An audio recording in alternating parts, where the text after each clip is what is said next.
ఇటు మళ్ళీ వార్తల్లోకి ఎక్కిన హీరో రాజ్ తరుణ్ మాజీ ప్రేయసి లావణ్య.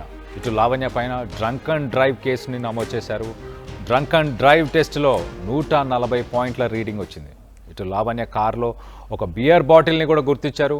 డ్రంక్ అండ్ డ్రైవ్ కేసులో కోర్టుకి కూడా ఇటు హాజరు కావాల్సిందిగా ఇటు కోర్టు కోరినా కూడా కోర్టుకి కూడా లావణ్య హాజరు అవ్వలేదు. ఇటు డ్రంక్ అండ్ డ్రైవ్ కేసులో లావణ్యకు 6 నెలల జైలు శిక్ష పడే ఛాన్స్ ఉన్నట్టు తెలుస్తుంది. అలాగే 10,000 రూపాయల జరిమానా, 6 నెలల పాటు డ్రైవింగ్ లైసెన్స్ని కూడా సస్పెండ్ చేయబోతున్నారు. తన కారుని ప్రస్తుతానికి సీజ్ చేశారు. నిన్న కొండాపూర్ మండలం మల్లెలపల్లి వద్ద లావణ్య హల్చల్ చేసింది. ఎదురుగా వస్తున్న ఒక బైకుని కారుతో ఢీకొట్టింది. ఢీకొట్టి ఆగకుండా వెళ్ళిపోయే ప్రయత్నం చేసింది.